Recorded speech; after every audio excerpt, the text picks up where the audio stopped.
How does this work, if, for example, if you're Phil Foden? Well, he's scared of losing, isn't he? Well, the criticism most definitely. What's he going to learn? What's he going to learn from Declan Rice? Yeah. What's he going to learn from Phil Foden playing? What's he going to learn from John Stones, who's had injuries this season for Man City? Kyle Walker's already out. If something happens to John Stones, you know, Guardiola's not going to be happy. Now, every manager in the league, I suppose, will be saying the same thing. But what's the point of these friendly games, not even Nations League, these friendly games, if you're not going to look at more fringe players for to beef out your squad? Because let's forget, 11 players start, and it's probably going to be, what, 25? Give or take. Yeah. Well, Southgate's argument is, look, I don't have much time with these players, so I need to get them to play as much as they can together to see if it's going to work going forward, looking ahead to the Euros, isn't it? Is that not a valid argument?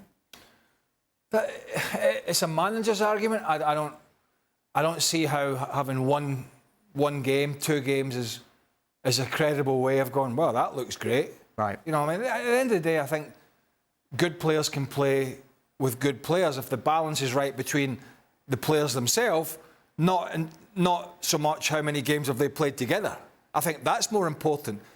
Can their games mesh together and work together? I think if I was these managers, particularly the ones, if I'm in the mid-table, I'm not really that fussed. But if I'm going to be relegated potentially, or I'm going for these big trophies, and my top guys are playing 180 minutes in these 2 games, I'm not happy. I'm really not happy. And I think Southgate's leaving himself open here to some of these superstar players picking up injuries and having the wrath of the managers coming down on him. That's his choice.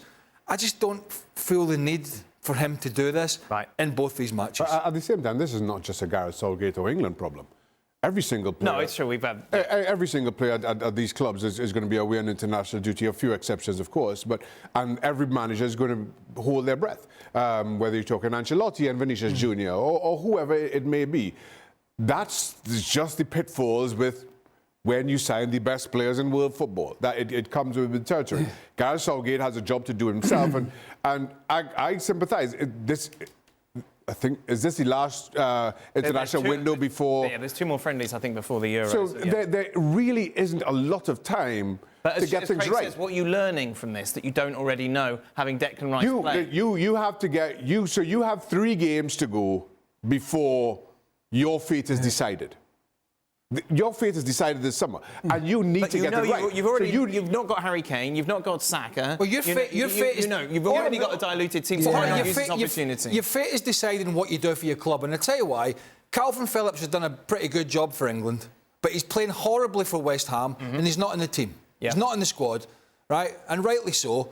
So your fate is not by what you do really for England, it's what you do at your club. No, I'm talking about Southgate. His fate is decided this summer. And before we go to Mario Kart, I tell you one of the other problems.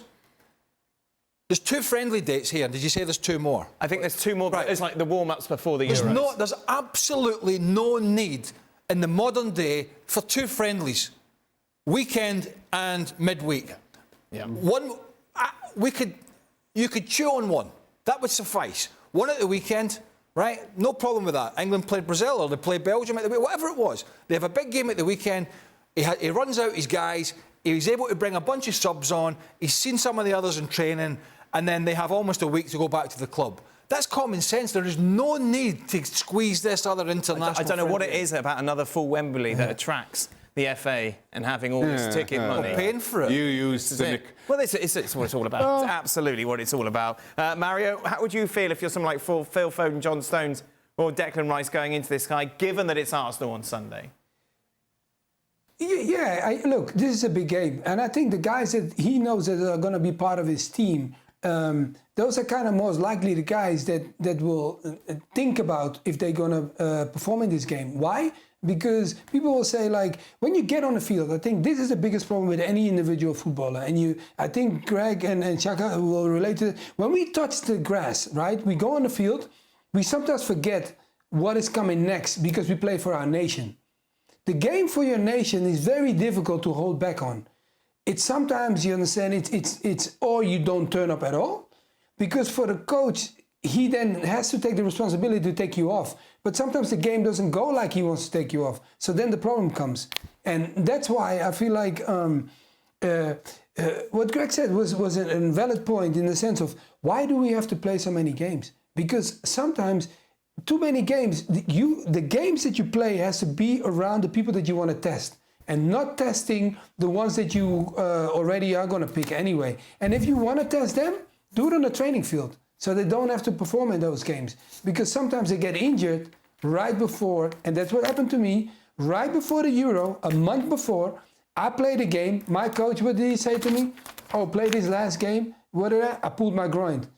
Okay, I didn't care. I did whatever it took to get me to the Euro because I said nothing is going to hold me back. I went to the Euro, you know, and Van Basten picked me because he said like, no, even if you're injured, I think you're going to get well very quickly. But still, I think sometimes you have to protect yourself as an individual. And I think that's sometimes going to happen. If you like it or you don't, individuals, especially stars, are going to protect themselves. And who doesn't is the ones that try to get in the team and they want to play everything. I wouldn't put it past managers ringing. You know, I'm not suggesting it's happened, but I wouldn't put it past an Arteta or Guardiola or anybody else ringing, texting the player saying, listen, just tell them you're feeling your back. Yeah, your back. That's the one. That's what you've taught me over the years. The back is the best one to say because you can't detect that. But why look at me when it's because you were the one who told me No, I about it. didn't. Yes, you I did. never shouldn't did. say this. I shouldn't really say this, but if you want to have a How day many off, times did you have a problem with your back?